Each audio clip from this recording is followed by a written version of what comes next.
हाँ तो बच्चों चलिए आज हम लोग फिर वर्मा प्रेस का पढ़ेंगे सेट 1। ठीक है, इससे पहले हम लोग कुछ जानते हैं कि जो मैट्रिक में क्वेश्चन को पूछा जाता है कहाँ से कितना नंबर का पूछता है। ठीक है, तो देखिए सबसे पहले 1 से लेकर 30 तक जो क्वेश्चन होगा ना वो एक एक नंबर का पूछेगा। आपको 30 गो क्वेश्चन का जवाब देना है जो कि ऑब्जेक्टिव टाइप का होता है दोस्तों। इसके बाद आपका आता है 31 से लेकर 38 तक जो कि उसमें 8 क्वेश्चन रहेगा। 8 में से आपको सिर्फ 6 क्वेश्चन को ही लिखना है जो प्रत्येक में से 2-2 नंबर का रहेगा। और इसमें 39 से लेकर 46 तक जो क्वेश्चन 8 गो रहेगा उसमें आपको 8 गो लिखना नहीं है, 6 क्वेश्चन को लिखना है जो कि प्रत्येक में 3-3 नंबर का मार्क्स मिलेगा, 3-3 अंक का मिलेगा दोस्तों। और 47 से लेकर 52 तक जो कि 6 क्वेश्चन रहेगा, आपको उसमें से 6 क्वेश्चन नहीं लिखना है, 4 क्वेश्चन को ही लिखना है और वह 5-5 नंबर का रहता है। ठीक है, तो चलिए सबसे पहला हम लोग आज 31 से लेकर 38 तक के हिसाब को बनाते हैं। इससे आपको ये पता चल जाएगा दोस्तों कहाँ से कितना पूछा जा रहा है। तो देखिए इसमें से जो है ना 31 से 38 नंबर के बीच में पहला क्वेश्चन चलिए लेते हैं 31 नंबर का।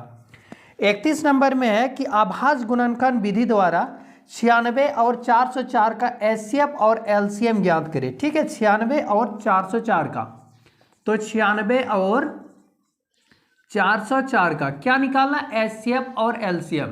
तो एचसीएफ और एलसीएम निकालेंगे, इससे एक सवाल रहता है ये दोस्तों 96 और 404 का, तो अभाज्य गुणनखंड विधि से। तो अब 96 का पहले लघुत्तम करेंगे इस तरह 2 4 8 2 8 16 2 दूना 4 2 4 8 2 1 2 2 दूना 4 2 6 12 2 3 6। अब ये देखिए 2 2 2 कितना बार है, 1 2 3 4 5 बार, तो अब 2 का पावर 5 लिखेंगे, गुना यहाँ 3 है 3 लिखेंगे। अब ये 404 है, 404 का भी आप लघुत्तम करेंगे। ठीक है, इस तरह 404 का 2 दूना 4 0 2 दूना 4 2 1 2 0, तो आगे आप 2 का पावर 2 और गुना आ गया 101। देखिए एचसीएफ जब हम लोग निकालते हैं ना, एचसीएफ कितना का, तो 96 और 404 दिया है इसका एचसीएफ। तो देखिए ये 2 का पावर 2 है, 2 का पावर 5 है, तो सबसे कम पावर किसका है, 2 का पावर 2 मिलना चाहिए दोनों में। देखिए 101 और इसमें 3, तो ये दोनों नहीं मिला है, मिला क्या, ये 2-2 मिल रहा है। तो 2-2 जब मिल रहा है जो चीज़, वह जो सबसे कम है उसको लिखेंगे। तो 2 का पावर 2 कम है, तो 2 का पावर 2 यानी 2 दूना 4, ये आ गया इसका एचसीएफ। और एलसीएम, एलसीएम बराबर क्या होता है कि पहली संख्या गुना दूसरी संख्या, आप ऐसे लिख सकते हैं, पहली संख्या गुना दूसरी संख्या बटे एचसीएफ। अब एचसीएफ ऐसे भी लिख सकते हैं। तो देखिए पहली संख्या कितना है, तो 96 है, और दूसरी संख्या है 404, और इसका एचसीएफ कितना आ गया 4। अब 4 से आप भाग दे दीजिए, 4 1 4 0 101, यानी 96 गुना 101, इसको आप गुना कर दीजिए, वही आपका आंसर। तो देखिए 96 101 को अगर आप 96 से गुना करेंगे तो कितना हो जाएगा, 6 0 6 फिर 9 0 9, तो 96 96 96, तो ये आ गया 96 96 96, ये हो गया दोस्तों इसका आंसर। ठीक है, अब देखिए अगला क्वेश्चन कह रहा है कि वह द्विघात बहुपद ज्ञात करे जिसके शून्यकों का योग तथा गुणनफल क्रमशः -3 और 2 है। ठीक है, तो शून्यकों का योग दिया हुआ और शून्यकों का गुणनफल दिया हुआ दोस्तों, और वह द्विघात बहुपद निकालने के लिए कह रहा है। ठीक है, तो सबसे पहले क्या करेंगे, जब द्विघात बहुपद बोलेगा तो मान लेंगे। ठीक है, माना कि द्विघात बहुपद, द्विघात बहुपद, द्विघात बहुपद क्या होता है, ax² plus bx plus c है, जिसका, ठीक है, जिसका क्या करेंगे, शून्यक, जिसका शून्यक अल्फा और बीटा है। ठीक है, जिसका शून्यक क्या मान लिया, अल्फा और बीटा है। अब यहाँ दिया है शून्यकों का योग, देखिए शून्यकों का योग, तो शून्यकों का योग को हम लोग जानते हैं दोस्तों क्या बोलते हैं, अल्फा प्लस बीटा, ये दिया है। और फिर ये शून्यकों का गुणनफल, शून्यकों का गुणनफल, तो शून्यकों का गुणनफल को क्या जानते हैं हम लोग, अल्फा इंटू बीटा। तो देखिए शून्यकों का योग जो है ना अल्फा प्लस बीटा, वह कितना दिया, -3, तो -3 दिया, और -3, तो शून्यकों का योग बराबर क्या होता है, -b/a होता है। और ये अल्फा इंटू बीटा, तो अल्फा इंटू बीटा कितना दिया, 2 दिया है। अब बराबर ये होता है c/a, ये होता है। अब देखिए जब अगर हम ये चीज लिखे तो इसके नीचे हम एक मान सकते हैं, तो ये माइनस और ये भी माइनस, तो माइनस माइनस कट जाएगा, तो हम यहाँ लिख सकते हैं ए बराबर कितना हो जाएगा 1। देखिए यहाँ भी 1 है ना, और ये b बराबर हो जाएगा 3, और ये c बराबर कितना हो जाएगा 2। देखिए c बराबर 2, b बराबर 3 और a बराबर 1। ठीक है, अब यहाँ पर हम लिख सकते हैं कि द्विघात बहुपद क्या होता है, ax² plus bx plus c ये होता है। तो हम इसमें से ये वाला बिठा देंगे दोस्तों, a के जगह में कितना आया 1, तो x² लिखेंगे, b के जगह में क्या है 3 और ये c के जगह में 2, तो लिख सकते हैं x² प्लस 3x प्लस 2। ठीक है, ये आ गया द्विघात बहुपद। ठीक है, अब देखिए चलिए उसका अगले वाला क्वेश्चन को देखते हैं। आगे क्या है दोस्तों, अब इसमें से देखिए एक दिया है, मान ले त्रिभुज ABC, तो ABC और सर्वांशम में DEF मतलब समरूप है, और इसके क्षेत्रफल क्रमशः 64 सेंटीमीटर स्क्वायर है और इसमें 121 सेंटीमीटर स्क्वायर है। यदि EF बराबर 15.4 सेंटीमीटर है तो BC ज्ञात करने के लिए बोल रहा है। तो ये क्वेश्चन है समरूप त्रिभुज से दोस्तों, समरूप त्रिभुज से ये क्वेश्चन है। तो देखिए 33 नंबर में, तो इस समरूप त्रिभुज क्या होता है, जैसे ये त्रिभुज और एक छोटा सा भी ये त्रिभुज रहता है। ठीक है, अगर ये दो त्रिभुज है तो ये और ये दोनों एक जैसा जब दिखता है ना, भले ही वो छोटा या बड़ा रहे लेकिन एक जैसा दिखता है, तो वह समरूप त्रिभुज कहलाता है। ठीक है, सिमिलरिटी जिसको बोलते हैं। अब ये वाला त्रिभुज का दिया है क्या, ए बी और सी दिया है, और ये वाला लिखता है डी ई और एफ दिया है, और इसका देखिए 15.4 ये सेंटीमीटर में दिया है दोस्तों। और इसमें हम लोग जानते हैं जब समरूप त्रिभुज होगा ना, तो इसका क्षेत्रफल यानी समरूप त्रिभुज में त्रिभुज ए बी सी का क्षेत्रफल बटे त्रिभुज डी ई एफ का क्षेत्रफल, जब दोनों त्रिभुज का बटे करेंगे तो इसका जो ये वाला भुजा है, ये वाला का स्क्वायर बाई ये वाला स्क्वायर हो जाता है, यानी बी स्क्वायर बटे ई एफ का स्क्वायर, ये होता है दोस्तों। अब देखिए त्रिभुज ए बी सी का क्षेत्रफल जो है, ए बी सी का क्षेत्रफल दिया है 64 सेंटीमीटर स्क्वायर, ये दिया है 64 और ये वाला दिया है 121 बराबर, और बी सी नहीं दिया है, बी सी का स्क्वायर हो जाएगा बटे ई एफ, तो ई एफ दिया 15.4, तो इसका भी स्क्वायर। अब ये बी सी स्क्वायर करेंगे तो B C square equal to हो जाएगा 64 गुना 15.4 गुना 15.4, ये आएगा।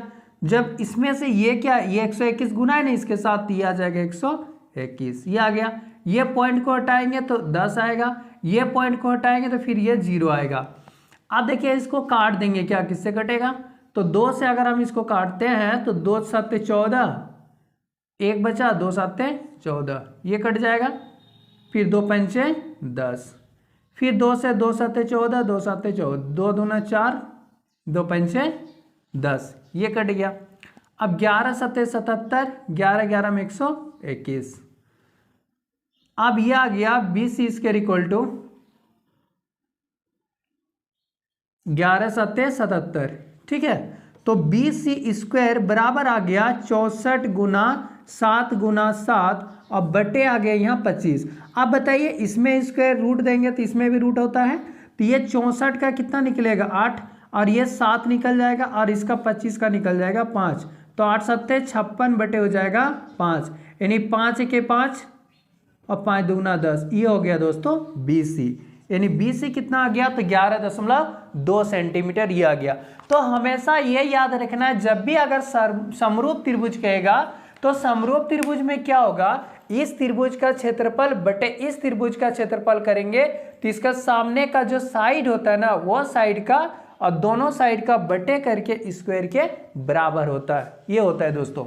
अगर देखिए आपको ये वाला दिक्कत हो रहा है तो आप उसके जगह में ये वाला बना सकते हैं, क्यों, क्योंकि 31 से लेकर 38 तक 6 क्वेश्चन का ही जवाब देना है और आपको उसमें से 8 क्वेश्चन मिल रहा है, तो आप अगर इसमें दिक्कत हो रहा है तब ये वाला को सॉल्व कर सकते हैं, ठीक है। इसका अगला वाला देखिए, तो क्वेश्चन नंबर में क्या कह रहा है दोस्तों, लिखता है कि एक्स अक्ष पर वह बिंदु ज्ञात करें जो 2 -5 और -2 और 9 से समदूरस्थ है। समदूरस्थ है, देखिए अगर ये मान लेते कि ए है और ये कोई बिंदु बी है, ठीक है, एक्स अक्ष पर बोल रहा है दोस्तों, तो बीच में यहाँ मान लेते हैं पी है और जब ये चीज कहेगा ना पी एक्स अक्ष पे, तो एक्स अक्ष पे जब कहेगा तो एक्स का मान एक्स होगा और वाई का मान 0 होगा दोस्तों।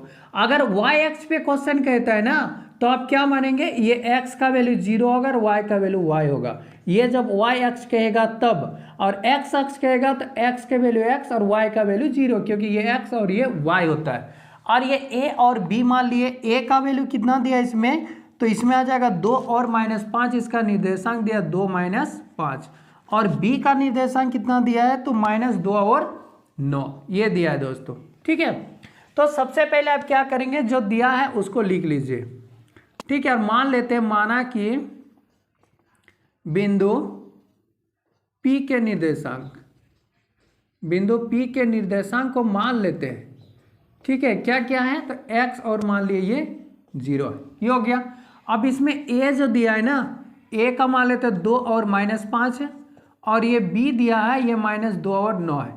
अब ये बोला समदूरस्थ, समदूरस्थ सम मतलब बराबर, दूर मतलब स्थित।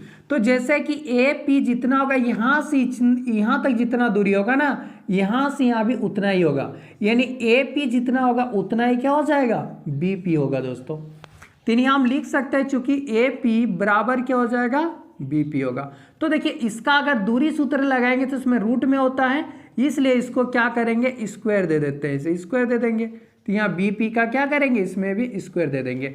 अब दूरी सूत्र लगाएंगे तो दूरी सूत्र का फॉर्मूला क्या होता है, इसमें ये होता है कि x2 - x1 का स्क्वायर अब प्लस y2 - y1 का स्क्वायर, ये दोस्तों। अब इसमें ए पी को ले रहे हैं ना, ए और पी को ले रहे हैं, मतलब ए का वैल्यू जो आएगा वो x1 और y1 आएगा, और ये पी का वैल्यू आएगा वो x2 और ये y2 आएगा। तो देखिए इसमें से ए का वैल्यू क्या है, 2 और -5 है, तो इसका मतलब x1 का मान 2 और y1 का मान 5, और ये इसका वैल्यू क्या आ जाएगा, x और 0, तो ये आ जाएगा दोस्तों इसका वैल्यू। तो देखिए x2 - x1, या तो आप डायरेक्ट ऐसे भी कर सकते हैं, a के बाद ये p को लिखे ना, तो ये वाला से इसको माइनस कीजिए, तो x -2 कीजिए, x -2 इसका स्क्वायर कर दीजिए, और फिर प्लस, देखिए ये वाला से ये वाला को माइनस कीजिए, तो 0 और माइनस पहले से है, तो माइनस माइनस क्या हो जाएगा, प्लस इसका स्क्वायर। अब बी पी है ना, पहले बी लिखे बाद में पी लिखे, तो बी वाला से पी वाला को, देखिए ये है, अगर आपको इस तरह से दिक्कत हो रहा है ना, आप पी भी लिख दीजिए, पी भी लिख सकते हैं, यानी बी पी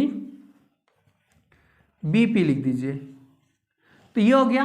तो ये वाला से इसको माइनस कीजिए, देखिए ये बी पी है ना, देखिए पी वाला से ए वाला को माइनस किए, तो अब इसमें से बी पी है, तो पी वाला से किसको करेंगे, तो पी वाला से बी वाला को, तो x -2, तो ये x -2 माइनस माइनस प्लस हो जाएगा, इसका स्क्वायर फिर प्लस, अब ये 0 - 9, तो 0 - 9 करेंगे, और नहीं तो आप ये फॉर्मूला लगा दीजिए। ठीक है, अब ये a - b का होल स्क्वायर आ गया, तो a - b का होल स्क्वायर का फॉर्मूला होता है a² - 2ab प्लस b², ये होता है। अब प्लस 5 का स्क्वायर कितना हो जाएगा, 25 बराबर, ये a + b का स्क्वायर आ गया, तो a² + 2ab 2ab plus b², ये हो गया।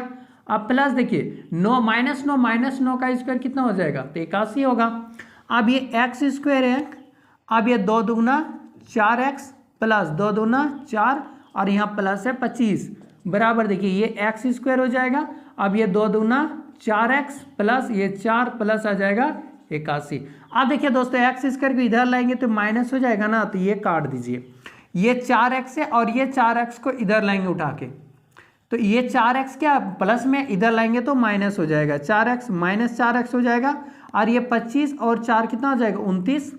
अब इधर देखिए 4 और इधर 81, तो 85 होगा, माइनस हो जाएगा 29, तो -8x बराबर हो जाएगा 29, 9 5 14, यानी 9 6 15, और यहाँ बचा 7, 7 में 2 गया 5, तो 5 आया, तो x बराबर आ जाएगा 56/8, तो 8 7 56, तो ये -7 आ गया। तो p का निर्देशांक क्या आ गया, x का वैल्यू -7 और ये वैल्यू क्या दिया था 0, तो ये आ गया p का निर्देशांक। अब लिख सकते हैं अतः बिंदु के निर्देशांक,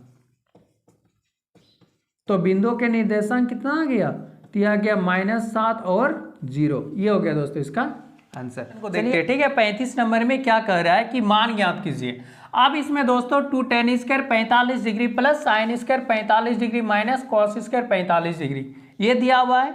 तो हम लोग जानते हैं कि दोस्तों इसमें कि देखिए ये tan 45 का मान ये 2 लिखेंगे ना और ये इंटू, तो tan स्क्वायर 45, तो tan 45 का मान 1 होता है और इसका स्क्वायर है तो ये स्क्वायर दे देंगे।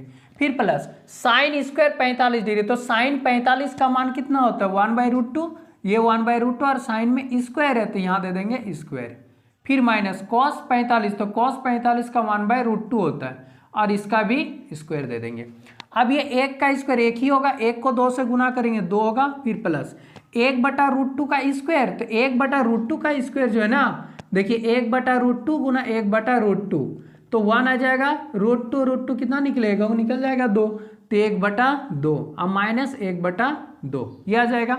अब देखिए ये दोनों को काट भी सकते हैं या तो आप एलसीएम कर लीजिए, 2 2 1 का कितना आ जाएगा 2 आएगा, तो ये 2 दूना 4 प्लस 1 माइनस 1 कितना आ जाएगा 5, 4 और 1 5, 5 में गया तो 4, 4/2, 2 दूना 4, तो आ जाएगा आपका 2, ये हो गया इसका आंसर। इसमें है कि एक बिंदु ए से, ठीक है कोई बिंदु ए है, मान लेते बिंदु यहाँ पर ए दे दिए, ठीक है, और इसमें कहता है कि वृत्त की स्पर्श रेखा की लंबाई 4 सेंटीमीटर है और ए को केंद्र से दूरी 5 सेंटीमीटर, तो वृत्त की त्रिज्या पूछ रहा है। तो वृत्त की त्रिज्या ये देखिए सबसे पहले ये हो गया वृत्त। अब वृत्त का कोई बाहर में एक बिंदु यहाँ दे दिए और यहाँ से जो स्पर्श रेखा है यहाँ से इसे खींचते हैं दोस्तों, ये बोलते हैं स्पर्श रेखा, ठीक है। तो स्पर्श रेखा की लंबाई ये बोल रहा है कि 4 सेंटीमीटर है और ये वृत्त का केंद्र हो गया। अब वृत्त का केंद्र से लेके यहाँ तक कितना दिया गया है, तो यहाँ तक कहता है केंद्र से लेके बाहर तक जो है उसकी लंबाई दिया गया 5 सेंटीमीटर, यानी ये हो गया 5 सेंटीमीटर। तो हमसे पूछ रहा है कि बताइए इसका केंद्र से इसका रेडियस कितना होगा, त्रिज्या कितना होगा, तो ए मान लेते ओ दे दिए, इसका नाम पी दे देते हैं, ठीक है। तो स्पर्श रेखा जहां भी स्पर्श करता है ना यहाँ पर क्या बनता है 90 डिग्री का कोण बनता है। जब 90 डिग्री बन रहा है तो 90 डिग्री के जस्ट ये ऑपोजिट वाला मतलब उसके सामने ये वाला क्या होता है कर्ण होता है और ये वाला तो लंब हो गया, ये आपका आधार हो गया, ठीक है। तो हम लिख सकते हैं कि त्रिभुज ओ ए पी में, तो ओ ए पी में जब लिखेंगे तो ओ पी जो है ओ पी स्क्वायर, ठीक है, या तो ओ पी बराबर क्या हो जाएगा इसका स्क्वायर माइनस इसका स्क्वायर, मतलब ओ ए का स्क्वायर और माइनस आ जाएगा ए पी का स्क्वायर। क्यों, क्योंकि ये लंब का कर्ण स्क्वायर माइनस लंब स्क्वायर, ठीक है, इसे भी आप कर सकते हैं। तो ओ ए कितना दिया 5 दिया है तो 5 का स्क्वायर माइनस ये आ जाएगा 4 का स्क्वायर, तो 5 से 25 माइनस आ जाएगा 16, यानी कितना आ जाएगा 9, तो 9 का कितना आ जाएगा 3 सेंटीमीटर। तो आगे ओ पी यानी त्रिज्या कितना निकल गया, तो त्रिज्या बराबर आ गया 3 सेंटीमीटर। ये हो गया दोस्तों इसका आंसर, ठीक है। आपको हमेशा यही याद रखना है जब भी स्पर्श रेखा होता है तो यहाँ पर बनता है 90 डिग्री, तो ये आपका बन गया कर्ण और ये बन गया आपका लंब और ये बन गया आधार। तो लंब कर्ण आधार वाला का फॉर्मूला आप रख दीजिए तो त्रिज्या ये निकल जाएगा, ठीक है। तो ये हो गया वृत्त की त्रिज्या कितना आ गया, तो ओ पी आ गया 3 सेंटीमीटर। नंबर 37 का, ठीक है। 37 में क्या कह रहा है, किसमें कहते हैं एक वृत्त के चतुर्थांश का क्षेत्रफल ज्ञात कीजिए जिसकी परिधि 22 सेंटीमीटर है, ठीक है। जिसकी परिधि दिया गया, तो देखिए ये वृत्त होता है। अब वृत्त का चतुर्थांश मतलब क्या, 4 में से एक हिस्सा, अगर हम ऐसा करके खींचेंगे इसका आधा हो गया, फिर यहाँ से खींच देंगे तो कितना हो गया 4 हिस्सा हो गया, तो इसमें से एक हिस्सा पूछ रहा है। ये बोल रहा है दोस्तों ये चतुर्थांश का क्षेत्रफल बताइए, तो वृत्त का क्षेत्रफल का क्या 1/4 है, तो इसी को बोलते हैं चतुर्थांश। तो देखिए ये वृत्त की परिधि दिया है, ठीक है, वृत्त की परिधि, तो वृत्त की परिधि जो है परिधि क्या होता है 2πr बराबर ये दिया 22 सेंटीमीटर, ये दिया हुआ है, ठीक है। वृत्त की परिधि कितना दिया, तो 22 सेंटीमीटर दिया है और हम लोग जानते हैं कि वृत्त का परिधि बराबर होता है फॉर्मूला 2πr ये होता है। तो परिधि में दिया 22 बराबर 2, 22 बटे पाई का 22/7 गुना हो जाएगा r। अब देखिए इसको क्रॉस मल्टीप्लिकेशन करेंगे ना तो 2 गुना 22 गुना क्या हो जाएगा r बराबर 22 गुना ये हो जाएगा 7, तो r बराबर 22 गुना 7 बटे आ जाएगा 2 गुना 22, ये 22 से ये 22 कट जाएगा, बचेगा यहाँ 2, तो 7/2, 7/2 कितना आ जाएगा तो ये 7/2 3.5 सेंटीमीटर, ये आ गया इसका त्रिज्या। आप बोला है वृत्त के चतुर्थांश, वृत्त के चतुर्थांश का क्षेत्रफल। तो वृत्त का चतुर्थांश का क्षेत्रफल मतलब क्या, वृत्त का क्षेत्रफल होता है पाई आर स्क्वायर और चतुर्थांश मतलब 1/4, तो 1/4 पाई आर स्क्वायर। तो देखिए 1/4 लिखेंगे, पाई का 22/7। अब देखिए ये आर स्क्वायर है ना, तो आर स्क्वायर की जगह आप 3.5 भी लिख सकते हैं या 7/2 भी लिख सकते हैं, तो इसका स्क्वायर। तो 1/4 करेंगे गुना 22/7 और गुना ये 7/2 गुना 7/2 करेंगे। अब देखिए ये 7 से ये 7 कट गया, ये 2 से कट जाएगा, 2 11 22, आप तो नहीं कटेगा, तो 11 7 70 बटे आ जाएगा, 4 दूना 8, तो इतना सेंटीमीटर स्क्वायर। ये हो गया दोस्तों इसका आंसर, ठीक है। तो 77/8 इसको आप पॉइंट में लिखना चाहेंगे तो पॉइंट में भी लिख सकते हैं, या तो आप यहीं पर इतना में भी छोड़ सकते हैं, ठीक है दोस्तों।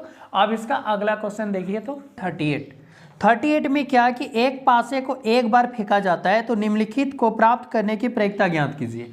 तो देखिए दोस्तों, एक पासा को जो फेंकता है ना, तो पासा मतलब क्या मान सकते हैं, जो लूडो का गोटी, तो उसमें कितना तक रहता है, 6 तक, या तो 1 आएगा या तो 2 आएगा या तो 3 या तो 4, यानी 1 या 2 या 3 या 4 या 5 या 6, ये सब आ सकता है दोस्तों एक पासा में। तो एक पासा को फेंकेंगे तो टोटल कितना घटना हो सकता है, 6। तो इसको कहते हैं संभव परिणामों की संख्या, संभव परिणामों की संख्या। तो एक पासे को फेंकेंगे तो संभव परिणामों की संख्या कितना आएगा, 6 आएगा। अब इसमें क्या कह रहा है कि एक अभाज्य संख्या, ए नंबर में बोलता है कि अभाज्य संख्या, तो अभाज्य संख्या क्या आ सकता है, अभाज्य संख्या क्या क्या आ सकता है। तो देखिए एक पासे को जब फेंकेंगे तो अभाज्य संख्या क्या है, 1 है, 3 है, 5 है, या तो 1 आएगा या तो 3 आएगा या तो 5 आएगा। तो इसको कहते हैं अनुकूल परिणामों की संख्या, अनुकूल परिणामों की संख्या। तो अनुकूल परिणामों की संख्या मतलब कितना आ सकता है, तो 1 2 3, तो 3 आ सकता है। आप यहाँ निकाल दीजिए प्रक्रिया, क्या बोला है, अभाज्य संख्या, तो यहाँ लिखेंगे अभाज्य संख्या।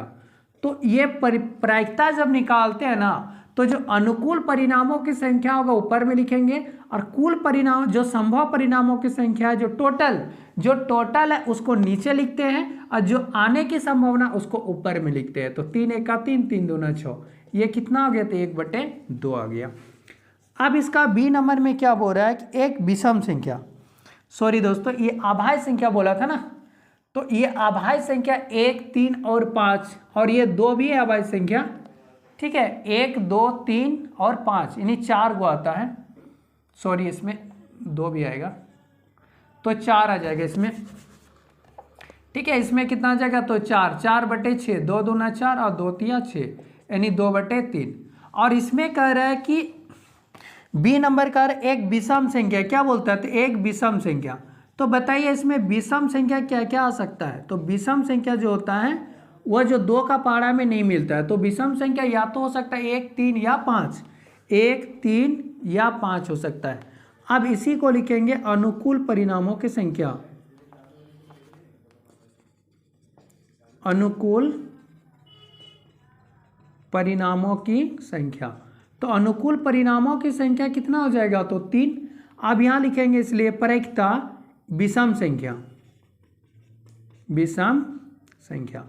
तो विषम संख्या क्या, 3, और टोटल कितना है 6, 3 1 3, 3 2 6, यानी 1/2। ये हो गया दोस्तों इसका आंसर। चलिए इसका अगला वाला देखिए, इसमें 39 नंबर से, तो 39 नंबर से क्या पूछेगा, 3 नंबर का, ठीक है। अगर 39 नंबर में सिद्ध करने दिया तो 39 नंबर से भी कितना क्वेश्चन, तो 6 क्वेश्चन पूछा जाते हैं, नहीं 8 क्वेश्चन है दोस्तों, 8 में से 6 को लिखना है। तो आप अगर चाहे तो प्रूव करने वाला जो अपरिमेय संख्या सिद्ध करे, ये अगर नहीं आता है तो इसके नीचे वाला भी बना सकते हैं आप। तो इसमें से क्या कहते हैं, समीकरण x - y + 1 = 0 और 3x + y - 12 = 0 ग्राफ विधि से हल करें। तो जब ग्राफ विधि से आप हल करेंगे ना, तो उस समय क्या करेंगे, ऐसा वैल्यू लीजिए, या तो ऊपर वाला x का मान 0 लीजिएगा तो कुछ इधर आएगा, फिर y का मान 0 आना चाहिए, x का मान क्या लेंगे, ठीक है। इस तरह से आपको सॉल्व करना है। तो चलिए इसको छोड़ते हुए हम 41 नंबर का बना देते हैं, क्योंकि तो ग्राफ है ना, आप लोग कर लेंगे इसे। 41 नंबर में कह रहा है कि किसी एपी का 17वां पद उसके 10वें पद से 7 अधिक है, इसका सारवंतर ज्ञात कीजिए। तो देखिए एपी का 17वां पद, जो एपी का 17वां पद लिखता है ना, इसको A17 लिखते हैं और 10वें पद को A10 में लिखते हैं। 17वें पद 10वें पद से कितना अधिक है, तो 10वें पद से 7 अधिक है। तो हम इसको ऐसे भी तो लिख सकते हैं कि जो A17वां पद होगा वह 10वें पद से कितना हो जाएगा, तो 7 अधिक होगा। तो अब A17 करेंगे और माइनस कर देंगे A10 बराबर क्या हो जाएगा 7। अब A17 को हम कैसे लिख सकते हैं, A + 16D तो लिख सकते हैं ना, और A10 को लिख सकते हैं A + 9D। ठीक है दोस्तों, बराबर ये हो गया 7। अब ये A से A कट गया, अब ये 16, 9 और इधर 16 कितना हो जाएगा, तो ये बीच में ये माइनस है दोस्तों, या नहीं कटना है। ठीक है, इसे सॉल्व करना है, इसके बाद कटना है। A प्लस ये हो जाएगा 16D और ये माइनस A और माइनस प्लस माइनस 9D, अब बराबर हो जाएगा 7। अब ये A से 1 कट गया, 16 में 9 गया, कितना बचेगा 7, 7D बराबर 7, तो D बराबर आ जाएगा 7/7, ये दोनों कट गया, तो D का मान है 1। तो ये बोला था सारवंतर, तो सारवंतर इसका कितना आ गया 1, ये हो गया इसका आंसर। ठीक है, क्योंकि देखिए ये A17 जो आया है तो इसका फॉर्मूला ये होता है कि जैसे A2 बराबर क्या होता है, A + D होता है ना। देखिए A2 - A1 बराबर होता है D। जब अगर आप A2 को लिखेंगे तो A1 + D लिख सकते हैं कि नहीं। अगर आप A3 को भी लिखेंगे तो देखिए यहाँ अगर 2 है तो यहाँ 1D आया, अगर A3 लिखेंगे तो A + 2D आता है। ठीक है, तो इसी तरह से ये चलते जाता है दोस्तों। अब चलिए इसका अगला वाला को देखते हैं, 42 नंबर का क्वेश्चन को। 42 नंबर में क्या कर रहा है कि कहता वह अनुपात ज्ञात करें जिसमें बिंदु A 1,5 और B - 4, 5 को मिलाने वाले रेखाखंड X अक्ष से विभाजित करता है। ठीक है, तो देखिए A जो दिया है ना, वो A कितना दिया 1 और -5 दिया है, और फिर ये B जो दिया है वो B का निर्देशांक -4 और ये 5 दिया है। और क्या कर X अक्ष पर मिलाने वाले थे, X अक्ष पे जो बोलेगा तो मिलाने में P है तो X अक्ष, तो X का मान X होगा और Y का मान 0 होगा। देखिए हम अगर ऐसे खींचते हैं तो ये हो गया A, ये हो गया B और ये बिंदु P हो गया। तो X अक्ष पे जब बोलेगा तो X का वैल्यू X होगा और Y का वैल्यू 0 होगा। लेकिन इसमें क्या कह रहा है कि रेखाखंड कर X पर मिलाने वाले रेखाखंड X अक्ष से विभाजित होता है। तो किस अनुपात में होता है दोस्तों, तो M1 और रेशियो M2 हमसे पूछ रहा है कितना होगा, ये पूछ रहा है। तो देखिए पहला वाला अगर हम ये X बराबर लिखेंगे तो X बराबर क्या होता है, विभाजन फॉर्मूला से, देखिए विभाजन सूत्र से, तो विभाजन सूत्र से X बराबर होता है M1 X2 + M2 X1 / M1 + M2, ये होता है। और Y जब निकालते हैं तो M1 Y2 + M2 Y1 / M1 + M2, ये फॉर्मूला होता है। अब देखिए X का वैल्यू यहाँ पर क्या दिया है, तो X ही दिया है, तो X बराबर हम अगर ये M1 लिखेंगे और फिर ये X2 लिखेंगे, ठीक है, तो ये वाला में जो वैल्यू है ना A में 1 और -5 है, और B में कितना है -4 और ये 5 है, ये चीज़ दिया हुआ है। तो इसमें से X का वैल्यू लेंगे तो ये फॉर्मूला से नहीं आएगा दोस्तों, क्योंकि यहाँ 0 है ना, तो आप इसको मत लीजिए। किसको लीजिए, तो Y वाला 0 को लीजिए, आप लिख दीजिए और Y बराबर कर दीजिए M1 Y2, जो 0 रहेगा ना उससे निकालिए, वो आसानी से निकल जाएगा। ठीक है, जब X का वैल्यू पूछे तो फिर इसमें बिठा देना, Y का वैल्यू 0, M1 तो M1 नहीं है, और ये Y2 तो Y2 देखिए ये X1 Y1 और ये X2 Y2, तो Y2 कितना आ जाएगा इसमें, तो 5 है, तो Y2 5, फिर प्लस M2 लिखेंगे और ये Y1 कितना है, तो -5 है, बाय M1 + M2। अब देखिए 0 वाला को इसलिए लिखे क्योंकि ये वाला टोटल इस सब गुना करेंगे तो 0 बन जाएगा, तो हम 5 के 5 M1 लिख सकते हैं, अब ये प्लस माइनस 5 M2 बराबर क्या लिखेंगे 0। तो जब 5 M1 लिखेंगे तो बराबर ये 5 उधर चल जाएगा, तो यह आ जाएगा M2। तो दोस्तों M1 / M2 बराबर कितना हो जाएगा 5/5, ये कट जाएगा, तो M1 रेशियो M2 बराबर कितना आ गया 1:1, ये हो गया आंसर।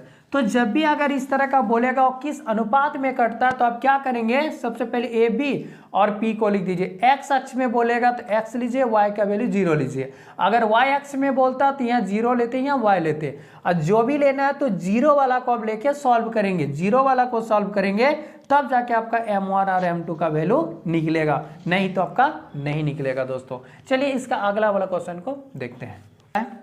इसमें कह रहा है कि बिंदु A -5 1 B और C से बनने वाले त्रिभुज का क्षेत्रफल। तो त्रिभुज का क्षेत्रफल पूछता है दोस्तों। A का दिया है -5 और 1, -5 और -1।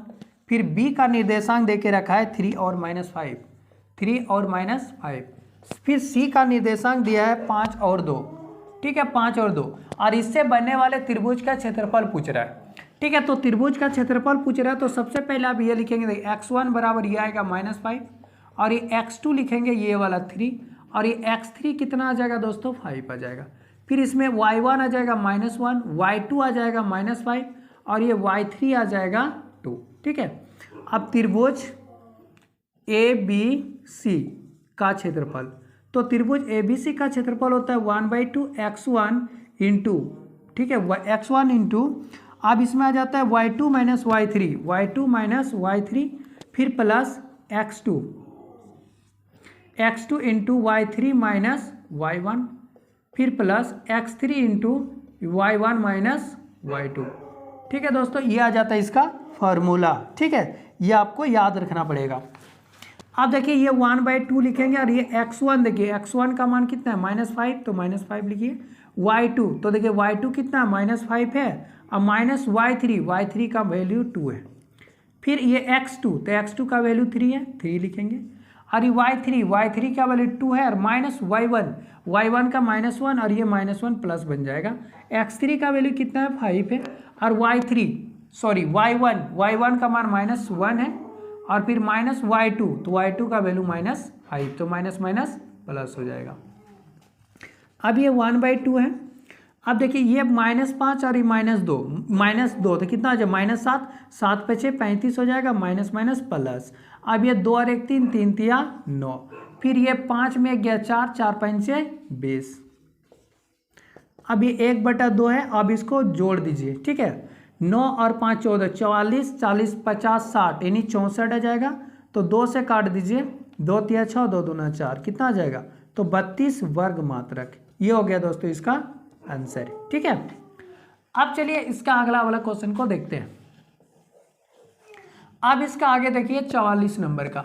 44 नंबर में क्या कह रहा है कि सिद्ध करे, ठीक है, सिद्ध करने का रहा है कि 1 plus sine A by 1 minus sine ए, और ये दिया गया रूट में, और इक्वल टू कहता है कि प्रूव कीजिए सेक ए प्लस टेन ए, ये लाना है, ठीक है, ये वाला लाना है। तो इसको आप प्रूव्ड कैसे करेंगे दोस्तों, जब भी अगर इस तरह का रहता है ना, जब भी अगर रूट में रहे तो आप इसका परिमयकरण कर दीजिए। रूट वाला को क्या कर दीजिए, आप परिमयकरण कर दीजिए। इधर से लीजिए LHS, और दिया 1 plus sine A by 1 minus sine ए, ये दिया हुआ है।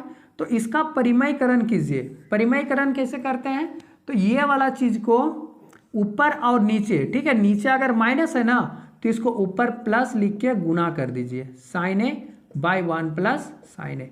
जब भी परिमयकरण करना हो तो 1 plus sine A by 1 minus sine A, तो ये ऊपर नीचे ये वाला देख के नीचे वाला जो है ना उससे ऊपर नीचे मल्टीप्लाई कर दीजिए, मतलब गुना कर दीजिए। सिर्फ माइनस की जगह क्या लिखिए, प्लस से गुना कर दीजिए। अब ये देखिए ये a प्लस बी और ये भी a प्लस बी, तो ये आ जाएगा 1 प्लस साइन ए लिखेंगे, a प्लस बी का स्क्वायर, 2 गो है ना, ये दोनों अगर एक जैसा मिलता है तो स्क्वायर कर देंगे। आप देखिए a minus B into A plus B, इसका फॉर्मूला क्या होता है, a square minus B square. अब ये रूट में, अब ये 1 प्लस साइन ए है, इसका स्क्वायर है, और by a 1 minus sine square, तो क्या हो जाता है कॉस स्क्वायर ए, ये हो गया। और ये 1 प्लस क्या बन जाएगा sine A by cos square A, तो ये निकल जाएगा कॉस ए, ये निकला। अब देखिए अब 1 बाय कॉस, तो 1 बाय कॉस इसको तोड़ सकते हैं ना, 1 बाय कॉस ए लिखेंगे, और फिर plus sine A by cos A, ये लिखेंगे। अब देखिए 1 बाय कॉस क्या होता है, तो सेक ए होता है, अब ये साइन बाई कॉस क्या होता है, तो tan a होता है। ये हो गया दोस्तों LHS बराबर RHS, ये हो गया इसका प्रूव्ड। ठीक है, ऐसे आपको बनाना है। ये आपको कुछ कुछ फार्मूला याद रखना पड़ेगा कि 1 माइनस साइन स्क्वायर ये बराबर होता है कॉस स्क्वायर। जब ये 1 प्लस साइन स्क्वायर 2 को तो एगो निकल गया, और कॉस स्क्वायर तो एगो निकल गया कॉस है। अब जब इसके नीचे है, इसका मतलब इसके नीचे भी है और इसके नीचे भी है, तो 1 बाई कॉस करेंगे और ये साइन बाई कॉस करेंगे, तो 1 बाई कॉस सेक होता है और साइन बाई कॉस tan होता है। अब हमें यही बोला था sec a plus tan a लाना है, तो sec a plus tan a आ गया। चलिए इसका अगला वाला क्वेश्चन कि लिख रहा है कि 6 सेंटीमीटर त्रिज्या का एक वृत्त खींचिए, केंद्र से 8 सेंटीमीटर दूर स्थित एक बिंदु से वृत्त पर स्पर्श रेखा युग्म की रचना कीजिए। तो देखिए सबसे पहले आप लोग क्या करेंगे, एक 6 सेंटीमीटर त्रिज्या लीजिएगा। ठीक है, ऐसे करके 6 सेंटीमीटर त्रिज्या लेके ऐसे करके गोल करना है सबसे पहले। तो 6 सेंटीमीटर त्रिज्या लेके आप ऐसे गोल कर देंगे। 6 सेंटीमीटर त्रिज्या लिया। अब यहाँ से केंद्र से लेके यहाँ तक कितना लेना है, तो वो कहता 8 सेंटीमीटर। तो यहाँ से यहाँ तक आप खींचिएगा पहले 8 सेंटीमीटर। अब इससे क्या करेंगे, यहाँ से चाप को जो है ना ऐसे करके आधा से अधिक लीजिएगा। एक बार यहाँ से काटिएगा और एक बार नीचे भी ऐसे काटना आधा से अधिक लेके, फिर यहाँ से भी आधा से अधिक और यहाँ से भी आधा से अधिक लीजिएगा। तो मान लेते यहाँ ऐसे कटेगा, अब ये ऐसे काटेगा। अब इसको आप डॉट डॉट करके ऐसे काट देंगे। इसके बाद यहाँ से यहाँ नापिएगा ना चाप से, और यहाँ से यहाँ तो बराबर होगा।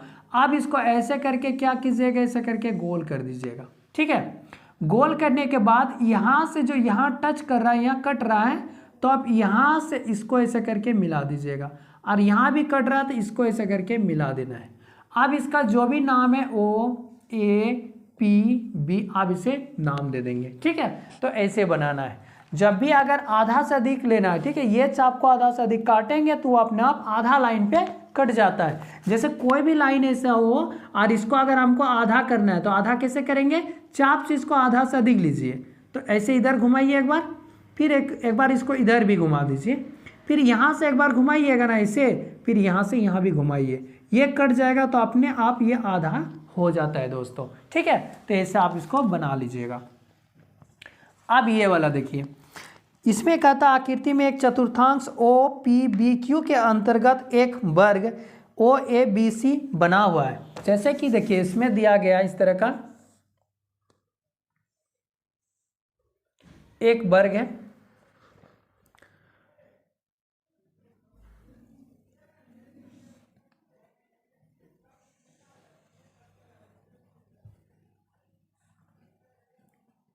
अब ये वाला मान लेते इस तरह से बना हुआ है। ठीक है, अब ये OAPBC और ये Q ये दिया हुआ है, और इसमें लिखता क्या है कि आकृति में एक चतुर्थांश OPBQ, ये OPBQ ये क्या है ना, एक चतुर्थांश है। ठीक है, वृत्त का एक चतुर्थांश है, और इसके अंतर्गत OABC ये क्या है ना, ये वर्ग है। ये OABC क्या है, ये वर्ग है। ठीक है, कहता है कि बना यदि OA बराबर 20 है, OA बराबर अगर ये 20 सेंटीमीटर दिया है, 20 सेंटीमीटर दिया, तो छायांकित भाग का क्षेत्रफल ज्ञात कीजिए। तो इसमें यही पूछ रहा है कि छायांकित भाग का क्षेत्रफल ज्ञात कीजिए। तो इसमें देखिए OA बराबर जब 20 सेंटीमीटर दिया है, तो अब यहाँ से अगर हम ऐसे करके विकर्ण खींच देंगे तो ये भी तो 20 ही होगा, मतलब ABB कितना होगा, तो ये भी 20 सेंटीमीटर होगा। क्यों, क्योंकि ये एक वर्ग है। तो जब अगर हम OB निकालेंगे तो OB बराबर क्या हो जाए, ये कर्ण है ना त्रिभुज में, OAB एक त्रिभुज है, तो त्रिभुज में जब ये कर्ण हो गया, ये वाला चीज अब क्या हो गया, कर्ण। तो कर्ण निकालेंगे तो क्या होता है, इसका स्क्वायर प्लस इसका स्क्वायर, आधार के स्क्वायर प्लस लंब का स्क्वायर, मतलब OA का स्क्वायर प्लस AB का स्क्वायर, ये हो जाएगा। अब OA का स्क्वायर कितना दिया, 20, तो 20 का स्क्वायर प्लस इधर भी 20 का स्क्वायर हो जाएगा, तो 20 का 400 और इधर हो जाएगा फिर 400 कितना हो जाएगा दोस्तों, 800। तो 800 का रूट निकाल दीजिए, 100 का 10 निकलेगा और 8 का 2 निकलेगा, तो 10 दूना 20, 20 रूट 2, यह आ गया आपका OB का इतना, मतलब इतना सेंटीमीटर आपका आ गया। ठीक है, अब हमें क्या बोला है, छायांकित भाग का क्षेत्रफल। तो पहले ये यहाँ से यहाँ क्या हो गया, त्रिज्या निकल गया। अब हम निकालेंगे छायांकित भाग का क्षेत्रफल, छायांकित भाग का क्षेत्रफल। तो छायांकित भाग का क्षेत्रफल बराबर क्या निकालेंगे, चतुर्थांश का क्षेत्रफल और माइनस कर देंगे वर्ग का क्षेत्रफल को। ठीक है, तो देखिए वृत्त का चतुर्थांश का 1/4 पाई आर स्क्वायर होता है, तो पाई का मान 22/7 और आर का मान कितना आ गया 20√2, तो 20√2 का स्क्वायर कर देंगे। अब माइनस वर्ग का क्षेत्रफल क्या होता है, भुजा गुना भुजा, ये हो गया। अब ये 1/4 लिखेंगे गुना 22/7 गुना ये 20√2 20√2 मतलब 20 गुना 20 और गुना ये √2 2 निकल जाएगा। 4 × 4 4 × 5 = 20। अब माइनस 2 दूना 4 400 है। तो आप देखिए ये गुना कर देंगे तो कितना आ जाएगा, ये तो कटेगा नहीं। अब इसको सॉल्व कर दीजिएगा दोस्तों, तो इसका आंसर आ जाएगा। ठीक है, 20।